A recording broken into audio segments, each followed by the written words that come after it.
भगवान केवल दुखियों के पास है। आप जितने धनवानों के पास चले जाएंगे वहां भगवान का कोई लेना देना नहीं है। कोई बिरले भगवान को जानते हैं धनवान, उनकी औलादें। थोड़ा भी किसी का अच्छा हो जाए जीवन में ना, फिर उसकी रुचि कम हो जाती है। ज्यादातर लोगों की, कई लोग धनवान भी बहुत धार्मिक होते हैं, भक्ति को जानते हैं, विश्वास करते हैं इन चीजों पर जैसे सुविधाएं आती हैं तो आदमी अंध बबूला हो जाता है, अज्ञान हो जाता है, अंधकार में पड़ जाता है और साधनों को पार कर अभिमान में आ जाता है। फिर उसे ये कथा जो है पाखंड लगती है, ये अंधविश्वास लगता है उसे बाद में। क्यों? सारे पूजा पाठ, सारे धर्म कर्म सब दुखियों के हैं, डरपोकों के हैं। जो जितना डरता है उतना ही पूजा पाठ करता है। डर खत्म, पूजा पाठ खत्म, ये ध्यान रख लो। रामायण में इसका प्रमाण है। तुलसीदास तो स्पष्ट लिखते हैं, भय बिन प्रीत न हो। प्रीत परमात्मा के साथ में जोड़ो, चाहे माता पिता से, बिना भय के नहीं होता है।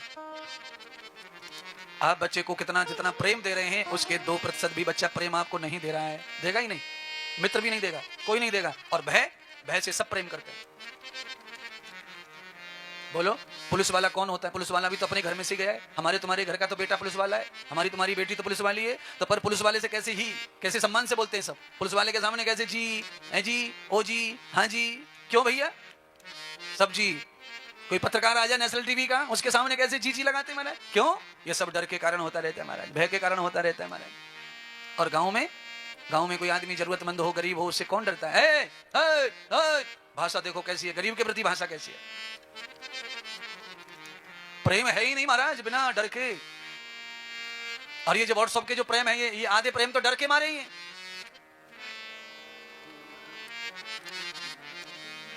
ना बाबा, प्रीत एक ऐसी सखी है जैसे डर से नहीं, वास्तविकता से करो।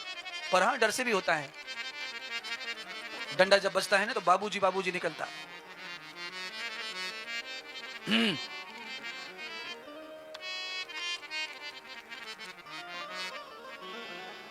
आत्मदेव ने यज्ञ करना बंद कर दिया, दान गंदा बंद कर दिया, गौ सेवा बंद कर दी और चले गए मरने। अब नहीं जीऊंगा, अब तो नदी में कूदूंगा और मरूंगा। क्या फायदा संसार में, बच्चा ही नहीं है तो।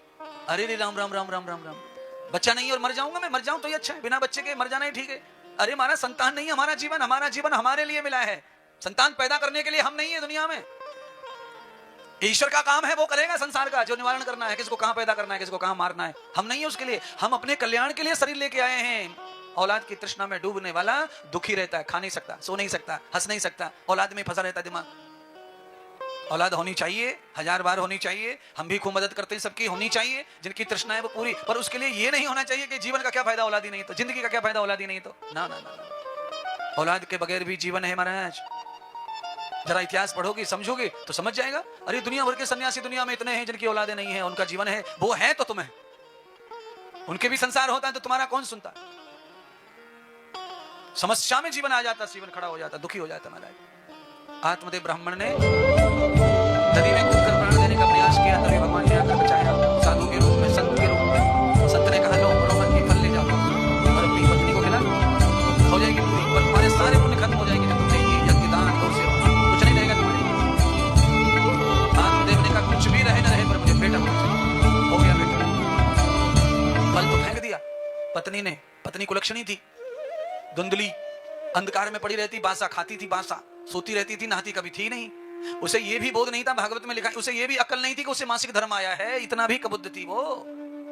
किसी ज्ञानी को, किसी पंडित को, किसी विद्वान को ऐसी औरत मिल जाए तो उसका जीवन तो नरक बन जाता है महाराज। तो आत्मदेव ब्राह्मण पुत्र की कामना इसीलिए कर रहे थे कि बुढ़ापा आ रहा है, पत्नी साथ देने जैसी है ही नहीं, इसके साथ बुढ़ापा कैसे कटेगा। जवानी तो हमने काट ली त्याग और तप में, बुढ़ापे में कहां जाएंगे। और ये औरत है ही नहीं साथ में रहने वाली, ये दरिद्र है। तो एक बेटा हो जाए तो हम जी लेंगे उसके सारे। ऐसा सोच करके आत्मदेव ने ये तृष्णा पैदा की।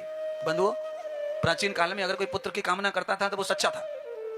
मैं सपोर्ट करता हूं उसको, क्योंकि प्राचीन काल में जो पुत्र होते थे वो पिता की संपत्ति और पिता के दुखों को कंधे पर रखते थे। आज के युग में बच्चे की जरूरत किसी को नहीं है, क्योंकि बच्चा आज माता पिता के साथ में रहता ही नहीं है, तो वो पुत्र की जरूरत ही नहीं है। और ये जो बैठे हैं ना सबके सब, तुम बच्चा पढ़ लिख करके नौकरी करे पूना में, नोएडा में, दिल्ली में, तो ये बड़े खुश होते हैं।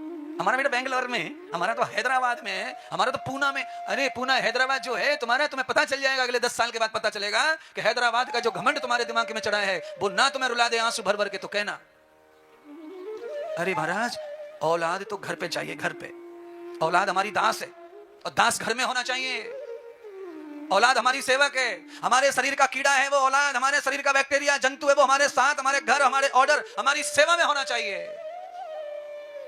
अरे मैं कितना भी चिल्लाऊंगा पर तुम ऐसी औलाद नहीं बनाओगे, ना पैदा करोगे, ना मानोगे ऐसी बात को, तो दुखी रहोगे। बेटा नौकरी करे, बंगला बनाए, रायपुर में रहे, पर तुम दुखी रहोगे। महाराज क्यों रहोगे दुखी? बुढ़ापे का कोई साथी नहीं, इसीलिए ये सारी बातें सीखो, समझो, अपने आप को इस तरह का कलाकार बनाओ, अपने आप को ऐसी कला से जोड़ो जिस कला की वजह से बेटा घर रहे। आपको पता है कुम्हार जो जाति है वो अपनी औलाद को नौकरी करवाती नहीं थी, इसलिए वो मिट्टी का काम करते रहे जिंदगी भर। लकड़ी का काम करता रहा, कोई लोहे का काम करता रहा, कोई पीतल का काम करता रहा, कोई कपड़े का काम करता रहा। पिता जिससे औलाद बाहर ना जाए, औलाद कहीं हमें छोड़ के ना जाए, हमारा काम हमारा करे। क्योंकि चूहे का बच्चा चूहे का काम करता है, चूहा बिट्टा तो बच्चा भी बिट्टा खोदता है। तो पिता का काम पुत्र को करना चाहिए, आगे बढ़ाना चाहिए। ये वंश वृद्धि है, ये व्यापार वृद्धि है, ये धन वृद्धि है। बेटा बाप करता है व्यापार और बेटा कर रहा है नौकरी, तो बाप बूढ़ा होएगा, कौन चलाएगा इस दुकान को? ये दुकान 50,000 रुपए रोज देती है और बेटे को 50,000 महीने में मिलता है।